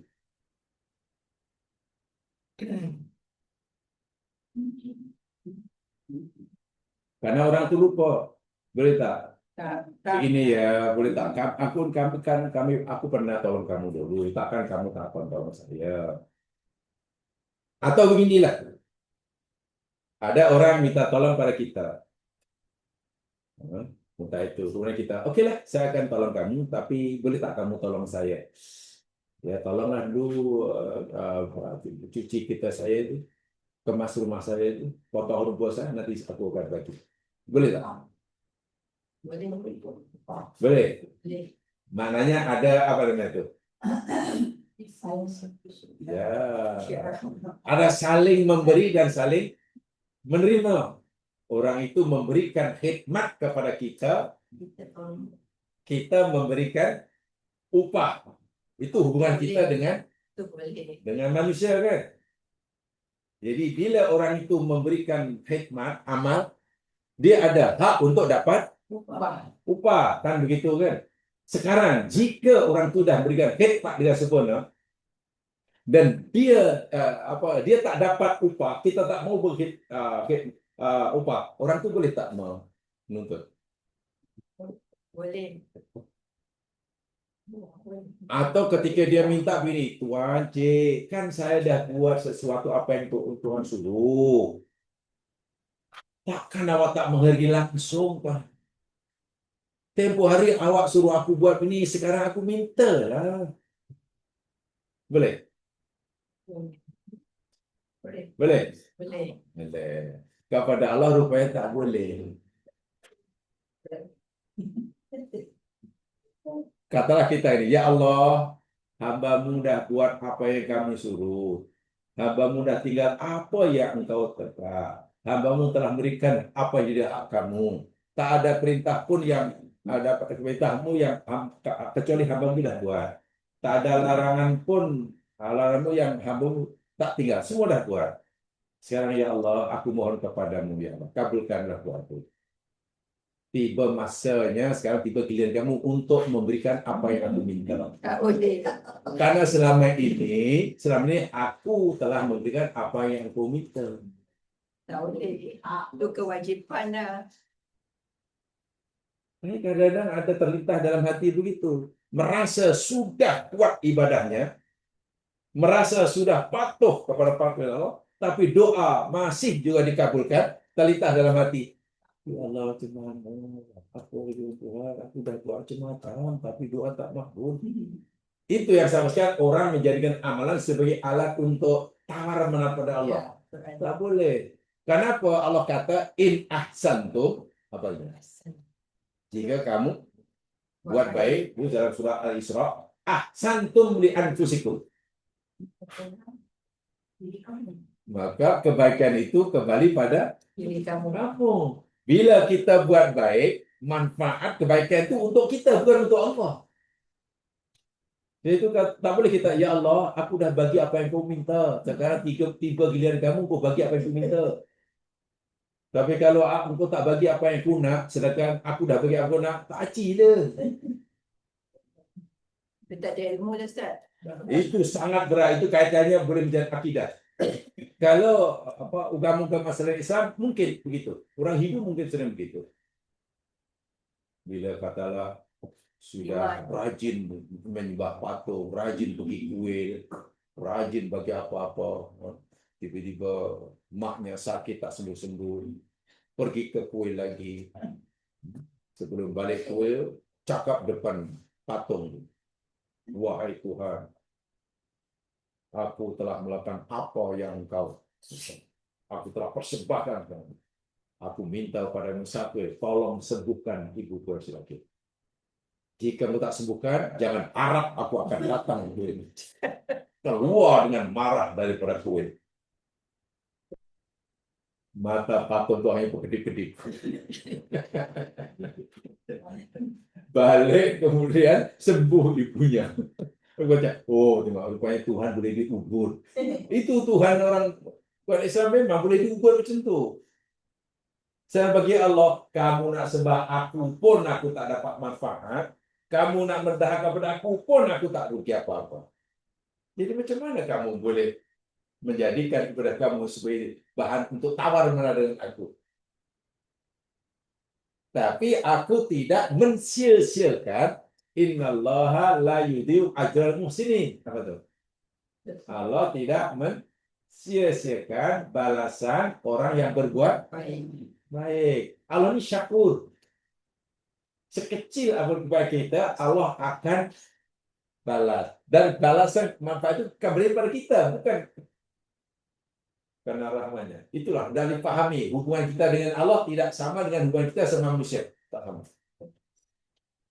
Jika awak tolong, saya pun boleh tolong. Kalau tidak, kirim salam. Kepada manusia mungkinlah begitu. Tak apalah, tahu-tahu saya pun perlu juga lah. Tapi masalahnya, kalau saya tolong awak, keperluan saya mungkin ya terbantu. Apa kata kalau sekarang awak tolong saya dulu, nanti saya tolong awak. Jadi tadi tolong menolong itu sama kita diperintah oleh agama ta'awanu. Ya. Tapi tak boleh bersyarat ya. Ini nak tolong jangan bersyarat susah. Itu kadang ada dalam ini. Dulu masa saya masih di Indonesia menuntut itu di Indonesia ada istilah apa itu? Kan ada istilah di Indonesia yang sangat populer. Istilah bisa diatur, Pak. Bisa diatur. Saya pernah ini pengalaman betul-betul pengalaman. Saya terkejut. Itu terkejut, Pak. Ini tahun awal 90-an atau 91 atau 21 pun. Jadi waktu itu ya saya dah bukan paspor Malaysia, bukan paspor Indonesia lagi karena sudah lucut warga negara Indonesia. Jadi di Indonesia maknanya karena ada visa kan, dan visanya hanya sebulan yang free untuk Asian country. 1 bulan itu free. Jadi saya pikir karena saya balik kampung sendiri, mak sendiri, semua kenal semua. Jadi saya pikir dia kampung sendiri lah, tak ada masalah, tak ada masalah. Saya terlebih di overstay. Sebenarnya hanya sebulan. Jadi saya terlebih 32 hari kalau tak salah. Dan saya tidak merasa salah apa-apa karena bagi saya, karena saya tidak merasa dia orang asing, gitulah. Pak Sadasi pun merasa sebagai pelancong kapok. Ya, kan rumah sendiri, keluarga sendiri, kawan sendiri, ketua kampung pun masih kenal. Balik ke Surabaya, ditengok, cek depan, wah, ini bapak sudah overstay ini. Saya kata, overstay macam mana, Pak? Ya, bisa ya, cuma hanya 1 bulan. Ini bapak sudah 2 hari katanya. Ini kenal. Ini salah. Yang salah kan itu jelas salah kan. Peraturan Indonesia di dunia mesti semua salah. Tapi sedikit pun saya rasa pelik. Salah, saya orang kampung, saya balik kampung. Tapi macam mana? Ya, ini bapak kenal. Mana dah nak balik? Orang itu boleh cakap depan saya. Bapak gini lah, Pak. Karena kalau berbahasa saya, gini Pak. Kalau bapak bisa bantu saya pun bisa bantu bapak. Oh, maksudnya kalau bapak bisa bantu saya pun bila pun. Macam mana cara? Sebab kalau tidak masuk mahkamah dan di samannya atau berapa juta saya lupa lah waktu itu. Overstay itu kan langsung masuk kamar dan pasti salah lah karena saya kan tanpa rasa. Dan samanya banyak, tak tahu beberapa juta. Samanya banyak, mana ada duit dah nak balik. Dia terus boleh, apalah kalau bapak bisa bantu saya pun bisa bantu bapak. Rupanya minta apa nih? Minta apa namanya itu? Apa namanya itu? Under the table. Dan saya tentu tidak mau pergi mahkamah. Kalau ikut peradilan di mahkamah atau tak ada apa cara biar selesai. Bisa, tapi kena denda juga. Dendanya banyak Pak. Ya kalau ada apa namanya itu? Risit dia banyak dendanya. Dua peraturan. Tapi kalau yang tak pakai risit, Bribery. tak tahu yang tak pakai risit itu maknanya duit itu tak masuk negara lah mana. Jadi dia itu masuk budget dia lah gambarnya. Ya, jadi kalau sama manusia memang ada usaha macam itu, kan? Saya boleh bantu awak dengan Allah mana boleh gitu. Subhanallah. Jadi Itu Ustaz faham Ustaz. ya. Ya merayulah Pak, saya betul-betul Pak, saya mau sudah tahu balik dan saya tak ada duit sama sekali. Habis, pinggir tak ada apa. Tapi hanya ini aja, ada 500.000 saya ingat. Saya letakkan di mata saya ini, ya anggap saja ini sebagai apa tepus kesalahan saya lah. Saya mengaku salah, tapi saya mampu buat ini dan saya ingin coba balik lagi pula kapal dah tunggu. Rupanya kapal itu menurut tak terbang tunggu saya. Karena saya dalam apa namanya itu pejabat immigration itu, lama di ini. Jadi jangan apa itu kapal itu sudah tak terbang-terbang. Saya tunggu dulu saya. Saya hanya ada 500, saya ingat 500.000. Saya letak itu, jangan letak atas meja lah Pak, masukkan dalam paspor. Saya betul-betul sama aku salah, tapi saya tidak mampu bayar saman yang sebanyak itu, dan saya kena di sana, saya hanya ada dua pilih. Dan anggap ini sebagai tanda apa pengakuan salah saya dan itu, walaupun bukan sebagai saya tak tahu itu untuk apa saya. Saya tidak sungguh. Kalau bapak bantu saya boleh bantu bapak. Lah, mula-mula saya tak faham. Apa maksudnya orang ini? Tapi saya tahu yang salah dari segi peraturan immigration kan salah. Masalahnya saya tak merasa salah karena saya masih merasa orang Indonesia, jumpa keluarga semua overstay gitu. Tak tahu berapa sama dan ini kalau overstay? Tak tahu. Setiap negara mungkin lain-lain ya. Kalau mesti katalah tak denda terus malah diantau balik, alhamdulillah memang nak balik. Didenda rupanya. Ditunjukkan dia punya peraturan. Ini Pak, ini Bapak kena masuk nanti mahkamah, pengadilan, tapi nanti ini sama ada masuk penjara, kalau tidak apa didenda atau tidak masuk penjara. Banyak udah juta-juta juga lah. Yang saya rasa pelik, macam mana saya balik kampung saya, jumpa orang tua kena bandel. Rupanya sudah pakai paspor Malaysia. Saya ingat betul tahun 91 kan, awal 90-an lah, masih ingat saya. Ya 91 kalau tidak salah. Saya ingat waktu saya baru balik haji, kemudian nak tengok orang tua. 91 saya pergi haji. Dengan Allah tak begitu. Dengan Allah tidak begitu. Jadi jangan kita kata, ya Allah, aku dah buat apa yang kau suruh, aku dah bagi apa yang kau minta, sekarang giliran kau bagi apa yang kau minta. Kalau tidak, tak aci. Quran anda beritahu kita, bila kamu buat baik, kebaikan itu untuk kamu, bukan untuk aku. Aku hanya suruh kamu sembah aku, itu hak aku. Tapi walaupun kamu dah berikan apa jadi hak aku, kekuasaan aku tidak bertambah. Jika kamu tidak memberikan apa yang jadi hak aku, kamu sembah aku, kekuasaan tidak akan berkurang. Jadi apa kebaikan kamu yang aku itu nanti kembali pada kamu. Aku tidak akan mensia-siakan kebaikan hambaku yang berbuat hambaku yang berbuat baik. Pahamnya ini sangat bagi saya sangat dalam maknanya ini. Aku cipta engkau untuk diriku, maka jangan main-main. Sekarang masanya banyak yang main-main tentang itu. Tentang hak Allah banyak main-main. banyak kong kali kong. Cuma juga. Dan hampir dalam semua urusan kan. Hampir dalam semua urusan tentang hak Allah boleh main-main. Sementara untuk mendapatkan keperluan hidup, Allah kata, kamu tak perlulah bersusah-susah sangat. Karena aku dah berikan jaminan. Tak kafal tuh. Kafalah itu dengan Allah. Jadi kalau Allah yang berjaminan, takkan kita masih risau. Hanya menurut sunatullahnya, memanglah suruh bergerak. Quran kata, fasiru fil ardi.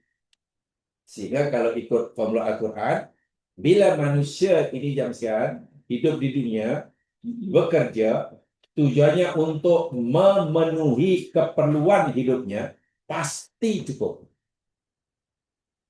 Manusia yang bekerja, dianya untuk memenuhi, mendapatkan keperluan hidup, pasti cukup. Yang tak cukup tuh, karena ramai manusia bekerja untuk memenuhi keinginan. Itu tak akan cukup. Kalau untuk keinginan, Nabi kata, dalam hadis sahih itu, jika anak Adam punya satu lumbung emas, dia nak dua kan? Bila dah ada dua, nak tiga. Dan tidak ada sesuatu yang boleh mengenyangkan perut anak Adam kecuali tanah masuk dalam mulutnya. Maknanya apa tu? Mati. Olu. Itu kalau hidup itu memenuhi keinginan. Tak cukup. Kalau manusia ni keinginannya Allah. Kalau boleh matahari nak di privatize, kalau boleh. Ya. Iya, katakanlah bila dibenarkan, saya ingat bukan hanya nak pengsuasaan air. Kalau katalah matahari boleh di privatize, oksigen, ramai yang berebut. Sebab kalau orang ada keizinan, pengsuasaan matahari, kaya raya orang. Dapat permit izin pengkuasaan oksigen. Yang tak mampu bayar bil, sekat. Nasib baik nikmat-nikmat yang keperluan asal ini Allah bagi percuma tanpa campur tangan kita. Kalaulah campur tangan kita. Hatta akhirnya kalau tengok dalam hadis, akhir itu jamaah sekalian, itu berarti percuma yang tidak boleh kita mengambil keuntungan. Iya. Hakikatnya tak boleh. Termasuk kita tak boleh mengambil keuntungan daripada air kalau nasab, daripada keperluan jadi air. Kalaupun katakanlah kita terpaksa bayar itu hanya sebagai kos rawatan ya daripada kotor, tak boleh lebih.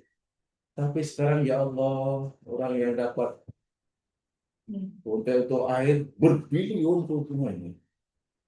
Wah, kita hanya wajib kalau membayar pun kos. Sebab itu tanggung jawab pemerintah sebetulnya. Tak boleh diterapkan. Termasuk air. Air disebut oleh Nabi, sangat jelas. Jadi kalau ikut Islam sebenarnya hidup ini senang. Sebab air, ya kalau bayar pun itu tidak. Berapa banyak kos untuk satu gilin air bersih ya, pas prosesnya. Nabi sebut itu, kemudian garam dalam hadis Nabi. Bila pun itu garam, itu pun tidak boleh commercialize. Garam pun tak boleh. Ya, disebut dalam hadis. Kalaupun kita terpaksa bayar, ya ini hanya kos itu tadi. Prosesnya. Tapi sekarang coba apa yang tidak dikomersialiskan. Itu saatnya. Jika dibenarkan oksigen pun akan komersialis. Mata. Itulah. Bahwa Allah kata, bab itu Allah tak pernah berpenat-penat. Karena segala keperluan kamu, aku dah cukupkan. Takkan kurang. Dijamin oleh Allah. Dulu dalam kultum, sama seingatlah. Pensara ini memberikan tazkirah subuh karena namanya kultum. Kultum ini, yakni ceramah kuliah subuh. Pas subuh setiap hari di kampus ini mesti ada kuliah subuh. Tapi sini hanya kultum, kuliah 7 menit. Kultum itu kuliah 7 menit. Jadi si penceramah mesti bijak, pandai dan bijak. Mesti menyampaikan poin-poin terpenting karena paling lamanya 7 menit. Ya, tak boleh lama-lama dia pelajar, kami jemu nanti. Tak ada kuliah subuh sampai 1,5 jam macam di sini, tak ada. Satu di antara Mbak Beski, kenapa kamu risau tentang keperluan hidup, nanti jadi apa, jadi siapa, takut tak makan, tak ini. Dahulu kamu di perut ibu kamu, mulai pada ketika kamu nutfah, menjadi janin, kemudian sebelum kamu lahir, kamu perlu zat makanan. Untuk memberikan jasad kamu besar, kamu perlu zat makanan. Dan zat makanan itu Allah capai pada kamu melalui ibu kamu. Apa yang ibu kamu kan sebagai masuk siang kamu besar. Tanpa campur tangan kamu. Maknanya, ketika kamu perlukan rezeki Allah, dan kamu tidak berusaha sedikit pun, Allah sampaikan. Allah datang. Sekarang kamu sudah boleh bergerak, kenapa risau? Sedangkan dahulu kamu tak boleh buat apa-apa, Allah bagi. Waktu betul-betul, iya, iya. Tapi orang melihat kadang itu bukan dari aspek ini, dia dari segi sunatullah. Memang lah, dari macam ini sunatullah. Itu pengajaran deh. Jalim yang tak ada keinginan itu pun boleh hidup, dapat bekal makanan. Bahasa mudahnya, karena hamba ini belum punya kekuatan apa-apa, rezekinya Allah datang ke sini. Nah, disuapkan oleh Allah istilahnya. Sekarang karena kita sudah boleh berjalan, boleh berfikir, ya Allah tak suapkan, carilah jalan. Dan Allah menjamin, pasti aku akan berikan. Fala ta'af. Ya, bila Allah kata fala ta'af, jangan berpenat-penat, maksudnya apa? Istilah lain apa? Jangan kamu berpenat-penat. Jangan kamu bersusah-susah. Ya, relax lah. Santai lah. Nyaman, tenang, happy. Tapi ini sebenarnya lebih membuat orang risau dan sedih justru Pak rezeki. Bukan risau tentang berjaya atau tidak memberikan hak Allah. Itu bahaya. Yang patut kita risaukan yakni kita ini telah berjaya atau belum memberikan apa jadi Allah. Bukan risau tentang kita dah dapat apa yang kita mau atau belum. Nah, inilah hidup akhirnya jadi terbalik. Sangat terbalik. Saya hidup terlalu singkat dan akan tiba masa untuk dipanggil oleh Allah mempertanggungjawabkan segala yang kita usahakan untuk diberikan balasan sesuai dengan usaha kita masing-masing. Boleh faham ini? Boleh? Itulah maksud tolak tani wa ana ma'abudkan. Bayangkan kalau kita punya keyakinan seperti itu dan kita amalkan. Kemudian selepas itu karena kita merasa belum sempurna memberikan apa yang jadi hak Allah, kita misalnya kita berkata, "Faghfir ya Allah, walau bagaimanapun ampunkanlah kesalahan hambamu." Hambamu mengaku belum sepenuhnya memberikan dia. Ya Allah ampunkan. Sarannya akidah seperti ini diyakini betul. Diyakini betul. Itu pentingnya akidah. Sama ada akidah tauhid maksudnya. Sama ada tauhid rububiyahnya atau tauhid uluhiyahnya. Nah, yang disimpulkan dalam kalimat tolak tani tauhid rububiyah wa ana abuda tauhid uluhiyah. Mengakui Allah yang mencipta kita itu tauhid rububiyah. Mengakui bahwa kita ini hanya hamba kepada Allah, menyembah Allah saja, tak ada lain tauhid. Tentang tauhid rububiyah, mengakui Allah itu jaminan Allah, tak perlu risau. Bab rezeki, bab hidup, bab mati, kalau kita sakit Allah akan bagi sehat dan sebagainya lah. Kalau hari ini hilang, Allah akan ganti.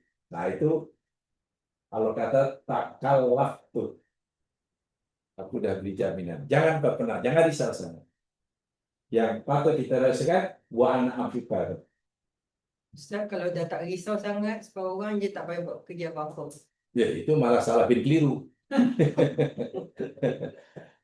Jangan tadi saya kan, jangan itu namanya kalau dalam bahasa Arab kan ada istilah tawakal dan istilahnya tawakul. Dan kalau bahasa Arab bukan tawakal ya, masdar kan.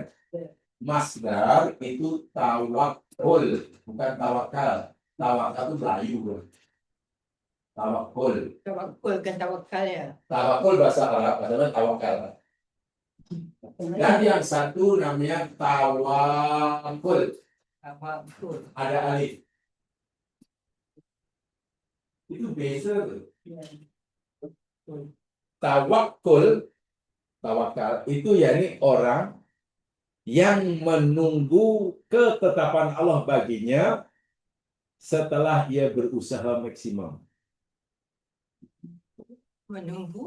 Menunggu keputusan Allah baginya setelah ia melakukan usaha yang maksimum. Contoh, ada sahabat nak jumpa Nabi, bawa menunggang seekor unta, betul kan? Unta itu oleh sahabat tadi tak ditambat. Ya. Nak jumpa Nabi, ditanya kenapa tak tambat? Ya Allah, nasib unta itu bagi aku terpulang pada Allah lah. Kalau Allah kendaki masih milik aku, ada situlah, tunggulah aku balik. Kalau Allah dah takdirkan lepahlah. Buat apa aku? Dia orang macam tu. Nabi kata, ikinlah. Tambat dahulu kuat-kuat. Tawakal. Wah, tawakal kemudian serahkan. Itu yang dimaksudkan. Adapun yang tawakul, yang tadi, ya apalah saya pada Allah. Itu namanya tawakul. Jadi tawakul itu tawakal tipu. Tawakul tipu. Jadi istilah jangan pernah jadi risau itu bukan maknanya tawakul. Tawakal. Tawakul dan tipu. Tawakul yang ada alif tuh. Ha. Yang ada alif itu tawakul tipu. Oh, tipu. Itu aja lah. Dia sakit, tak mau berubah dengan alasan dan Allah dah tahu dah nanti Allah sembuhkan atau tidak. Kalau Allah dah takdirkan sembuh, tak berubah pun sembuh. Kalau Allah dah takdirkan tak sembuh, jumpalah pakar pun takkan sembuh. Lalu buat apa? Itu namanya tawakul. Salah bin keliru. Bak kata Nabi tadi, tambat elok-elok. Pastikan talinya kuat. Tempat menambat kuat. Selepas kamu yakin menurut sunatullah, unta itu tak akan lari, tali tak putus, barulah Tawakul.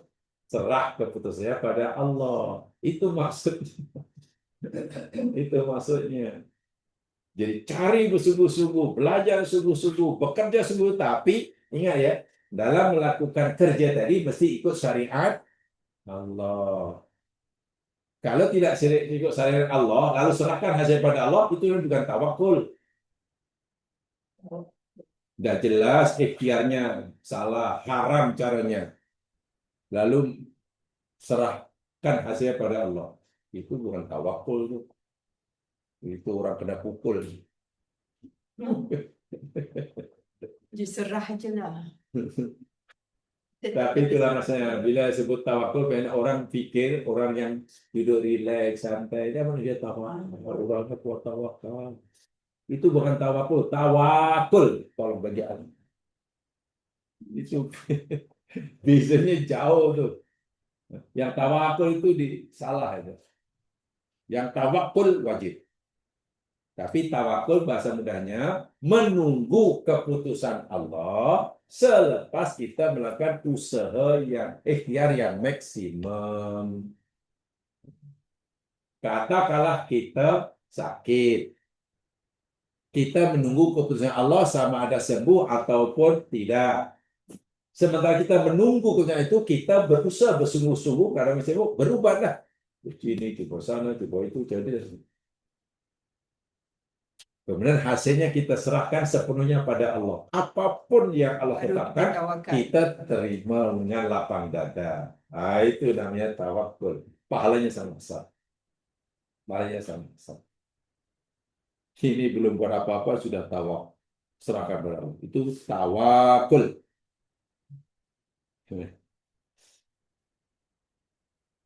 Ya, mudah-mudahan dipahami, mudah-mudahan meningkatkan kepahaman. Yang penting paham. Ya. So, Nabi kata, dalam benar membaca saling jawab dengan yakin. Untuk yakin kena paham. Kalau paham cuma yakin. Sebab ayatnya hanya kalimatnya ya hanya Allah anta rabbi la ilaha illa khalaqtani apa maksudnya? Rupanya hanya akidah tauhid. Yang diminta satu aja, faghfirli. Nanti kan. Lepas itu lepas faghfirli, fa innahu la yaghfiru dzunuba illa anta. Itu tauhid lagi tu. Di tauhid, lalu doa, faghfirli, kemudian tauhid balik.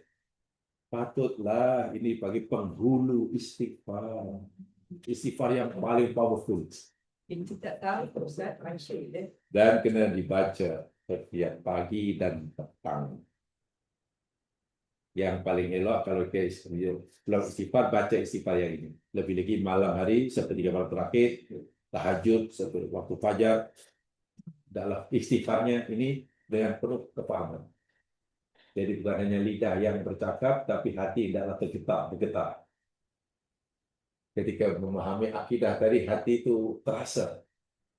Ketika mohon ampun pada Allah, mengakui segala kesalahan. Kalau perlu terbayang kesalahannya.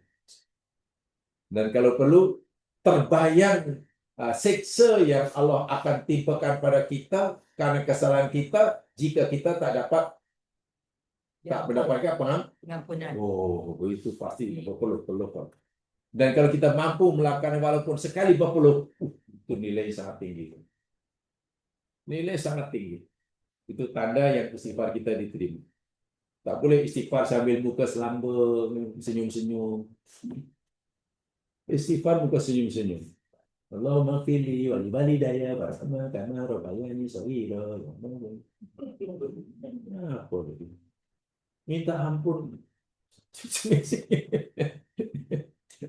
Sebab itu untuk kita dapat melakukan dengan sempurna, yakni malam hari, waktu fajar, yakni sebelum subuh itulah, tahajud itulah. Seorang diri kan tak ada orang lihat, tak ada. Mana betul-betul kita hanya berbisik berdua dengan Allah. Itu masa yang luar biasa. Kita lepas apa tu? Ya, Sebelum subuh tu. iya, dipanggil waktu sahur. Itu luar biasa. Sangat luar biasa waktu itu. Jadi mungkin sekali dua belum dapat merasakan, tapi kalau kita latih istiqomah suatu hari pasti akan terasa dan itu terasa. Bila kita rasa meremang, itu tanda yang kita sebenarnya telah berjaya. Pikir kita berjaya, istighfar kita berjaya itu sudah sangat apa ini. Sebab yang mohon ampun bukan lidahnya, tapi hatinya dah. Tapi itulah kalau di siang hari ramai-ramai itu yang minta ampun lidahnya. Sebab istighfar pun akhirnya dilakukan kan. Kan ada istighfar dilakukan sambil dimusikkan jadi lagu. Ya. Di jam semua ada lagu. Ke dalam ni semua ada lagu. Jadi, saya tak kata tak boleh, tapi kalau itu yang dimaksudkan istighfar sebenarnya tak betul lah. Ya anggap saya nasyid lah, kalau yang nasyid boleh lah. Sebab kalau dianggap istighfar, minta maaf ya, mungkin agak keras. Jangan-jangan macam orang Hindu lagi sembahyang. Orang Hindu. Orang Hindu sembahyangnya nyanyi kan? Menyanyi, orang Hindu menyanyi, orang Kristen menyanyi padanya. Pasal kita mengikut. Jangan dengar orang Islam pun terikut begitu. Ikut. Iya, India ya Allah kalau minta ampun nyanyi. Dalam Islam, ya mungkin ada pengaruh itu. Mungkin. Wallahu a'lam. Subhanakallahumma bihamdika asyhadu an la ilaha illa anta Allah syaitan dua ash innal insana nafus illalladzina amanu wa sholihat wa tawasaw bil haqq wa tawasaw bis sabr. Assalamualaikum warahmatullahi wabarakatuh. Terima kasih Ustaz.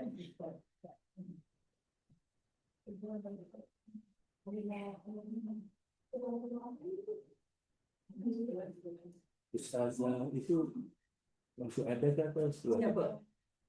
Ustazah yang mengajar tajwid. Ustaz mana? Ustazah yang dulu mengajar tajwid. Mengajar tu Halimah. Yang duduk di ke-19. Ya. Itu siapa? Itu Kak Tima. Fatimah. Ustazah Fatimah. Yang dulu pergi Darul Taklim kan? Yang kan mengajar tajwid apa? Tidak lah. Dulu mengajar. Tak lah. Dia mengajar tajwid Ustaz Halimah. Dah ada. Ada. Duduk di season 16. Kak Fatimah yang kedua Fatimah Malik Oh. Nazar tu. Saya Ustaz dah kenal lah tu. Saya 17. Ya. 17. Kak Halimah ada lagi ke? Ada. Ada. Sepuluh tahun dah.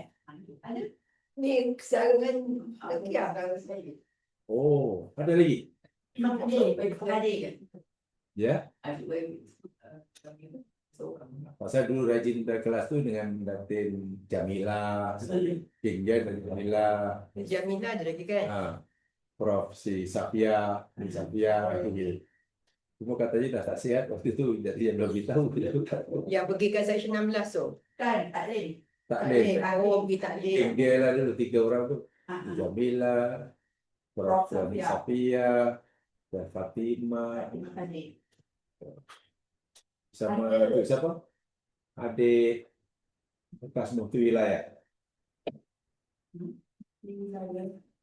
Mufti Wilayah yang dulu. Nah, apa yang menantunya orang Selatan? Dah lama juga udah tak ada. Oh, kan adik Mufti Wilayah yang dulu, bukan Mufti Wilayah Raja Atol. Lama tak dulu. Ya. Ya, Yang jadi duduk di rumah aja. semua kita orang ada tinggal berapa Mungkin orang je. ada tapi masih tak boleh ke mana-mana, agaknya begitu lah. Ya, contoh Profesor Safia, dia tak pernah miss, tapi dia kadang dah sakit perut lah. Profesor Safia ada. Nah, Profesor Safia. Dia Dewan Bahasa. Kata Jamila pun dah tak ada. Tapi ada partai juga. Jadi, Ada yang belum tua sangat tapi sakit kaki lagi. Tuan si Farida.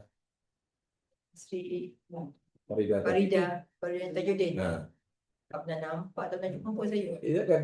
Apa? Taklah guru bersama tapi sakit Dia sakit kaki. kaki. Dia duduk mana dia? Itu masih di dalam Masih kan 16? ya, Kak begitu. Masa pun ada dulu. Ya. Rumah dia kat Kuang bukan besar, tapi tak tahu siapa duduk yang ada kuda. Menantunya kan? Ada kuda lagi dah. Anaknya yang jaga.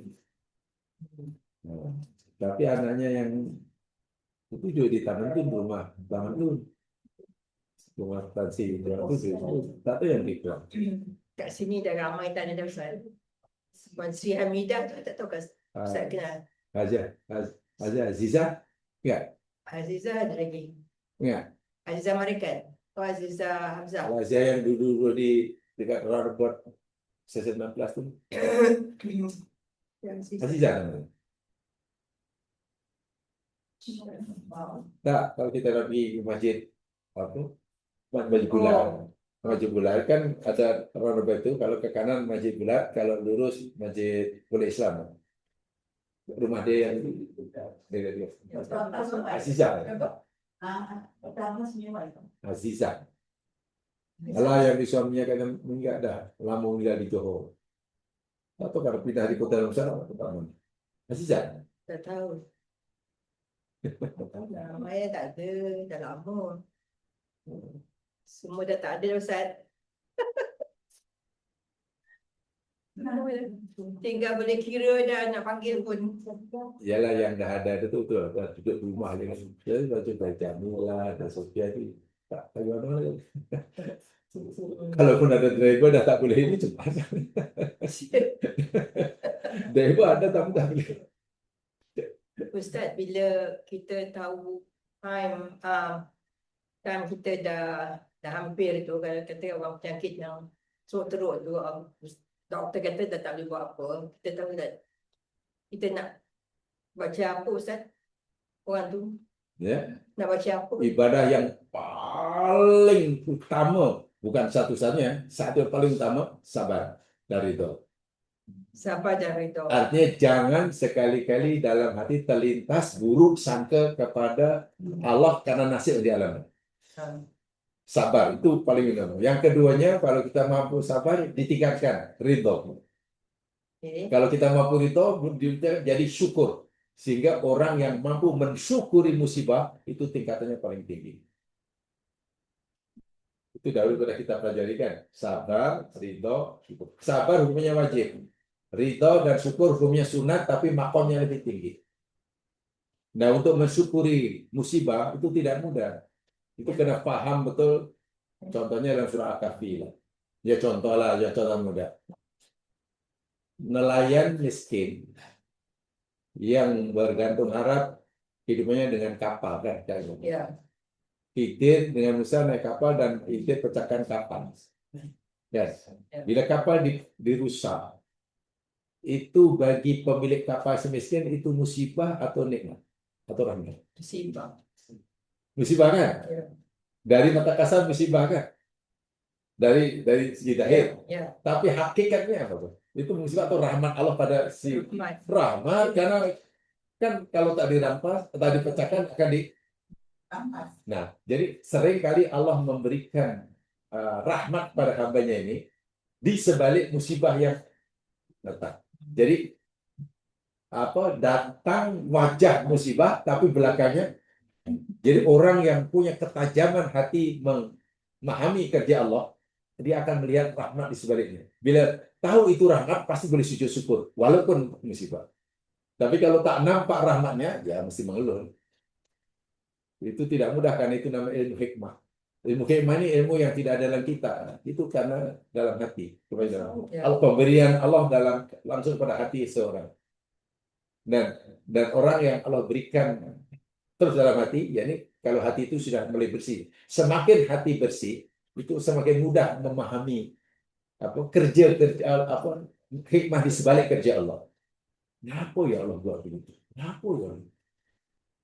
Mudah kita memikirkan itu dalam ilmu hikmah.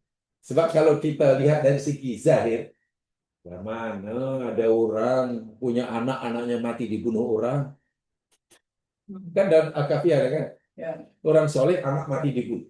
Ini apa punya kerja? Ini musibah yang dasar. Ya. Tapi itu rahmat yang besar buat Allah kepada orang tuanya. Setelah kita ceritakan kan? Ya. Nah itu yang saya kalau tahu rahmat di sebalik musibah, dan itu boleh lihat dengan basirah namanya. Basirah itu mata hati. Jadi hatinya betul-betul celik karena hatinya bersih. Pasti dengan musibah yang dari zina pasti sujud syukur. Mensyukuri musibah itu makom yang paling tinggi. Bukan hanya bersabar. Bersabar itu enggak. Itu sebetulnya ibadah yang paling utama sekali.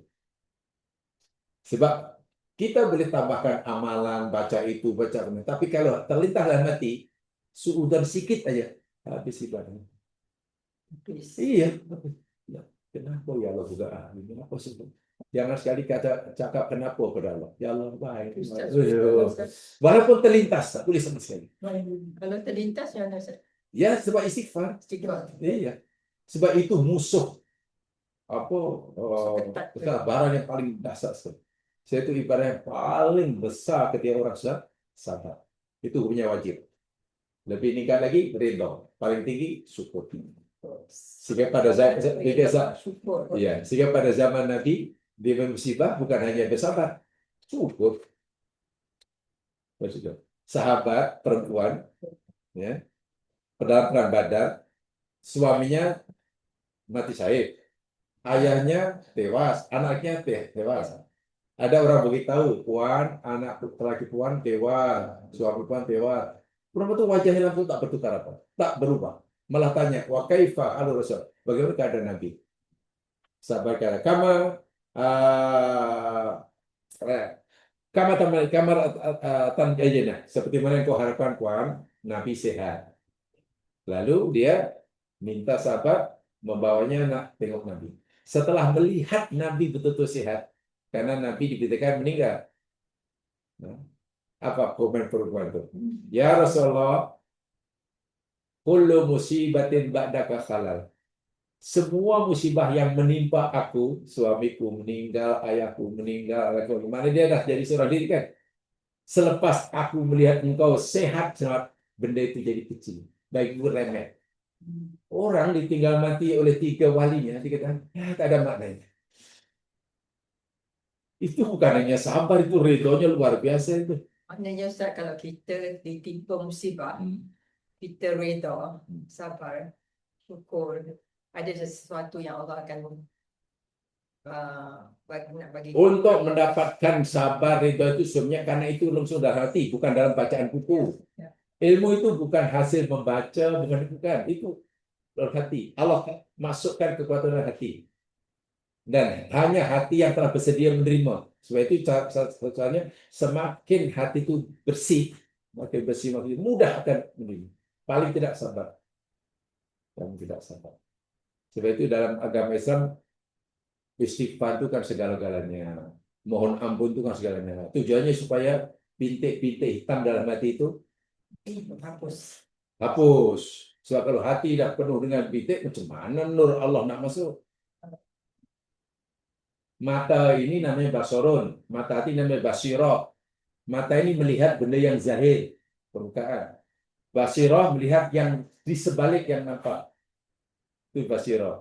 Kalau mata ini katalah sakit, ya blur lah. Tapi kalau mata ini sakit, ya paling-paling tak nampak itu aja lah. Tapi kalau basirah, glukoma, neraka tempatnya. Dapat nikmat senang tak syukur dan musibah tak sabar, itu karena mata hatinya dan glukoma. Hanya itu saja sebenarnya yang paling dasar. Sabar terhadap musibah, ridha terhadap qada qadar, syukur terhadap anugerah. Tiga-tiga hal. Itu wajib dilakukan dalam suatu keadaan.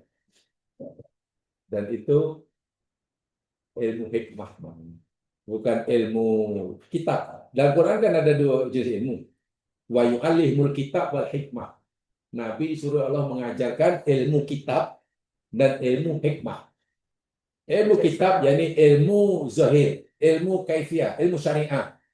Suruh sholat, macam mana cara sholat, bacaan apa, berapa kali rukuk, suruh pergi haji, mula di mana, ihram itu macam mana, bacaan apa, suruh puasa, pembatal puasa, suruh wudu, itu namanya ilmu kitab, ilmu syariah, ilmu fiqh. Ilmu fiqh. Itu wajib karena untuk pastikan ibadah kita sah, memenuhi syarat hukum. Tapi ada ilmu hikmah. Ilmu hikmah itu ya ilmu yang lebih dalam daripada itu. Contoh, bila kita pergi haji. Kalau tak tahu ilmu hikmah, mungkin haji hanya sebagai ya riadah jasmaniah. Contoh, Allah suruh kita wukuf di Arafah. Kan itu rukunnya. Dari segi ilmu kitab, mana asal kita sudah wukuf di Arafah, walaupun sesaat, pada 9 Dzulhijjah, haji kita sangat. Pertanyaannya, apa bacaan wajib yang perlu dibaca ketika di Arafah? Ada tak? Bacaan wajib. Bacaan yang wajib dibaca ketika di Arafah. Tidak ada. Amalan wajib yang perlu dilakukan. Tidak ada kan? Hanya untuk duduk tidur pun sah. Pertanyaannya, kalau kita tak tahu hikmahnya, untuk apa ya? Penat-penat macam ini hanya suruh Sekejap menjadi. takkan Allah hanya suruh buat kerja yang nampak macam sia-sia, ada. Nah, itu hikmah di sebalik itu. Ihram. Kalau kita belajar ilmu kitab, ihram lelaki mesti 2 helai kain yang tidak berjahit dan menampakkan bahunya. Itu namanya ilmu kitab. Diajar urus haji, ilmu fiqh, usah mengajar dalil hadisnya. Itu ilmu kitab. Itu hikmahnya kalau ditanya, kenapa mesti pakai macam itu? Dan kenapa mesti sama semua? Karena tak boleh pakai kot walaupun dia toke kot. Di kampung dia ada butik yang mahal, kenapa tak? Pakai jenama-jenama. dan tak sah. Kenapa? Nah, nak mengetahui kenapanya. Kenapa mesti sama? Nah, itu hikmah. Itu ilmu yang Allah terus berikan untuk dapat memahami di sebaliknya. Nah, sebaliknya itu akhirnya nanti ikhramnya pasti khusyuk. Bukan sekadar memenuhi tuntutan fikih. Ibadah ini kalau sekarang memenuhi tuntutan fikih, ibadah menjadi ya, jadi macam kosong kan. Yang penting sah. Ya memang sah lah. Pakai ihram ini kemudian wukuf, lontar, tawaf 7 kali sah. Akhirnya karena dia tak ada hikmah, tawaf sambil selfie. Sedangkan baru 5 kali pusingnya di antok kampung. Kalau pertanyaannya sah tidak sah. Iya, ilmu fikih kata sah, sama cakap kata sah. Tapi apakah itu haji yang dimaksudkan oleh Allah? Lalu buat apa kita suruh haji yang banyak, susah, tapi hanya untuk... Tapi inilah yang kita ini sekarang kehilangan ilmu hikmah. Ilmu kitab sudah hatam. Karena Ustaz mengajar hadisnya, hukum hakamnya, sah hukumnya. Tapi hikmahnya tidak ada. Dan itu akhirnya rugi kita. Quran kata jelas tuh, 3 kali Quran kata wa yu'allimuhumul kitaba wal hikmah. Aku utuskan Nabi ini tujuannya satu, mengajar mereka manusia Alkitab, ilmu kitab, wal hikmah, dan ilmu hikmah. Ilmu kitab, jadi dengan baca, dengan mendengar, dengan dalil, dengan ini, untuk memastikan ibadah kita sah, mendapati syarat rukun, daripada takbir hingga salam sah. Itu fikah lah maksudnya. Ya hikmahnya itu yang tidak ada dalam buku. Karena itu buku hanya memberitahu kaidah-kaidahnya, tapi nanti keluarnya dari sini. Cemana nak khusyuk, wah itu hikmah. Apa patut kita rasakan ketika kita menyebut Allahu Akbar, itu ilmu hikmah. Ada orang baca Allahu Akbar hatinya kosong, mana dia hanya ada ilmu kitab tapi tak ada ilmu hikmah. Karena kita tak takbiratul ihram, dia disibukkan macam mana takbir Nabi yang betul. Oh, Allah, Allah, Allah. Yang dipikir ilmu kitabnya, karena yang diutamakan yang penting sahnya. Tapi hati dia langsung tidak dilibatkan ketika mengucapkan Allah. Allah Akbar kan Allah Maha Besar. Takkan tujuannya hanya Allah. Bahkan sempat melihat yang lain. Allah Akbar itu salah takbir. Sholat jadi mandor, jadi monitor. Bukan menyembah Allah jadi. Betul. Lepas salam ditegur. Cik, sholat tadi salah. Aku nampak takbir awal salah. Itulah kalau orang hanya belajar ilmu kitab. Ilmu hikmah tidak ada. Ilmu kitab betul karena untuk memastikan ibadah kita sah.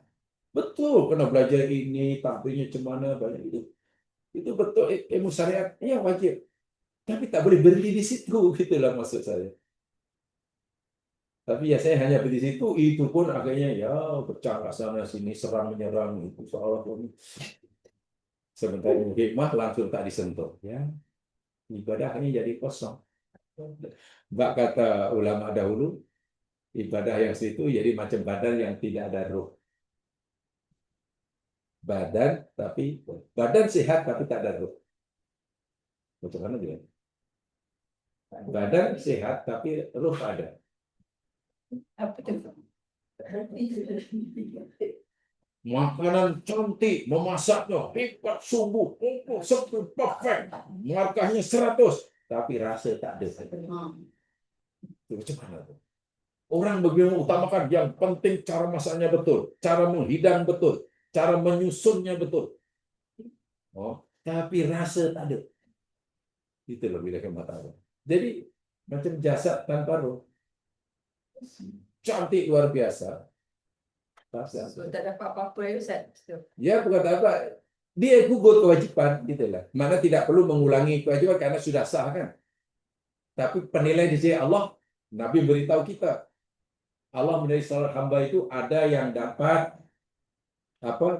separuh aja nilainya. Ada yang dapat suku, ada yang dapat 1/3. Jadi tak sama penilaian Allah terhadap salat kita.